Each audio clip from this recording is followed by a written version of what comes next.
Oke, sekarang kita masuk pada pelajaran IPA yaitu penemuan listrik. Listrik telah membawa banyak perubahan dalam kehidupan masyarakat di dunia. Michael Faraday adalah seorang tokoh penemu arus listrik. Nah, Faraday ini lahir pada tahun 1791 di Newington, Inggris. Dia berasal dari keluarga miskin dan hanya sebentar merasakan pendidikan di sekolah.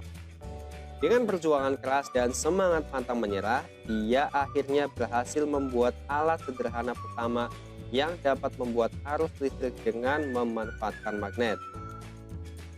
Listrik sangat berperan penting dalam kehidupan sehari-hari. Manusia melakukan banyak kegiatan yang berhubungan dengan alat-alat yang membutuhkan energi listrik. Dengan adanya energi listrik, maka lampu dapat menyala, setrika bisa menjadi panas, dan komputer juga dapat menyala. Seperti halnya sekarang saat kalian melihat video ini, HP kalian menggunakan listrik loh. Nah, tahukah kalian dari mana energi listrik berasal? Listrik ini berasal dari benda yang menghasilkan arus listrik. Arus listrik ini juga berarti muatan listrik yang mengalir tiap waktu pada penghantar listrik. Jadi arus listrik ini terjadi karena adanya perbedaan tegangan dari sumber listrik. Contoh penghantar listrik yang baik adalah kabel listrik, besi, dan tembaga. Arus listrik ini mengalir pada rangkaian listrik. Rangkaian listrik sederhana terdiri atas sumber energi listrik. Umumnya bisa berupa baterai, lampu, kabel, dudukan lampu, dan saklar. Arus listrik mengalir dari kutub dengan potensial lebih tinggi atau kutub positif ke kutub dengan potensial lebih rendah atau kutub negatif.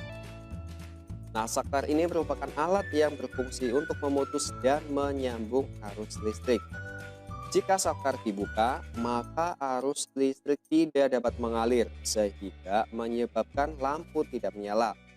Oke, jadi ini adalah baterai, kemudian ini kabelnya, ini ada lampu ya, ini saklar. Kemudian gambar yang kedua ini adalah saklar sebagai alat untuk menyambung dan memutus arus listrik. Oke, berikutnya sumber energi listrik adalah semua benda yang dapat menghasilkan energi listrik.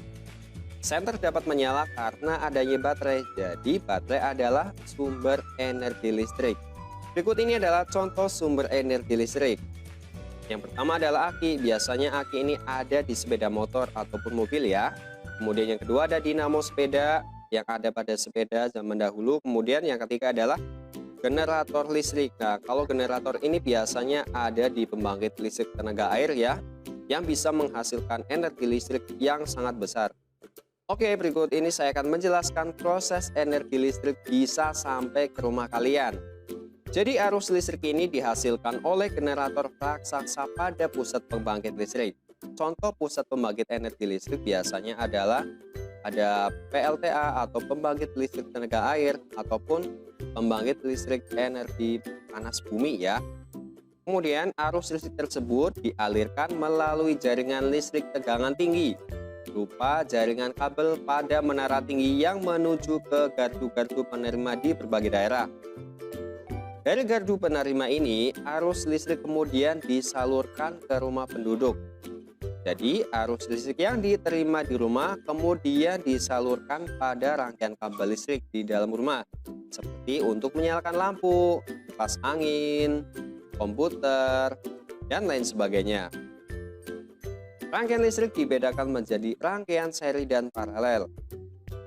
Rangkaian seri disusun secara berderet. Jika salah satu lampu padam, maka lampu yang lain juga akan ikut padam.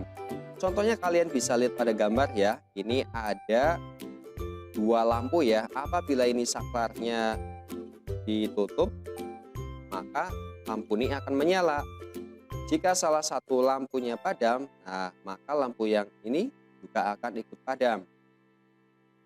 Contoh rangkaian seri dalam kehidupan sehari-hari adalah lampu senter ya. Kemudian rangkaian yang disusun seri pada lampu senter ini adalah baterai karena hanya terdapat satu lampu pada senter. Nah, hal tersebut ini yang menyebabkan lampu senter menyala sangat terang, namun baterainya cepat habis.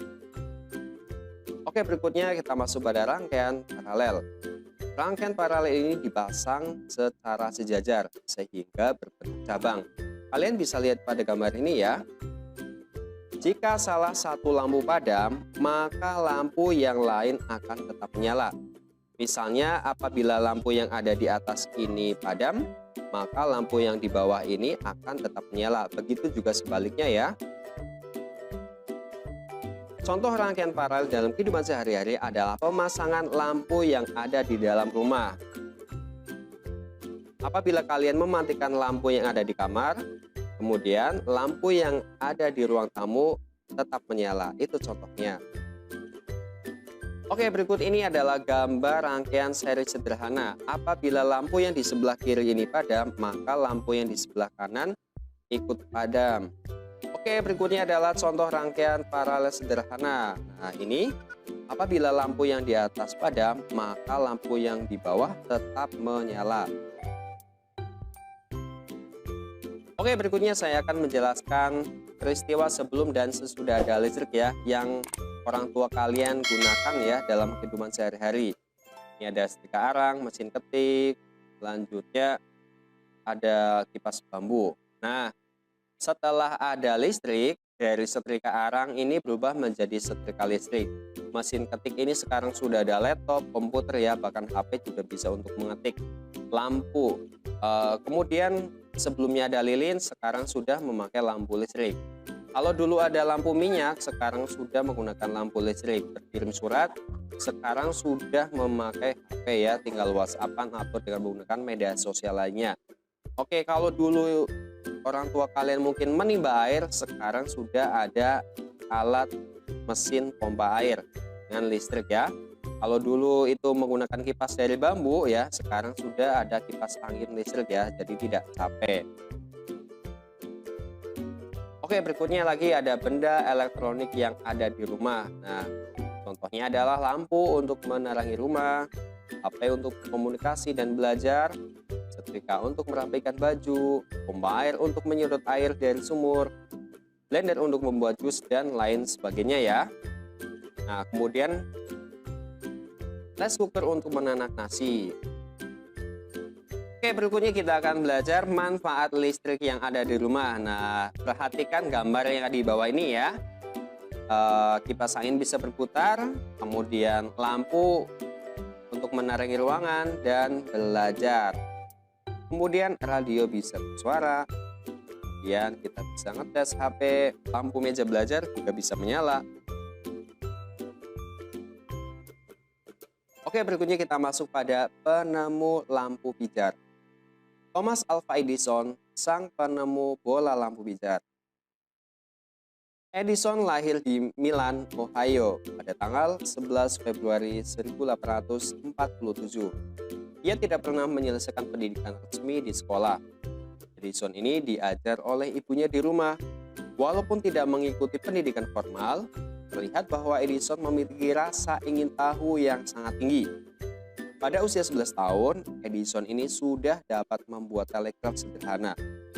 Nah, kerja keras selama 2 tahun, ia berhasil menemukan lampu pijar yang menyala selama 40 jam pada tanggal 21 Oktober 1879.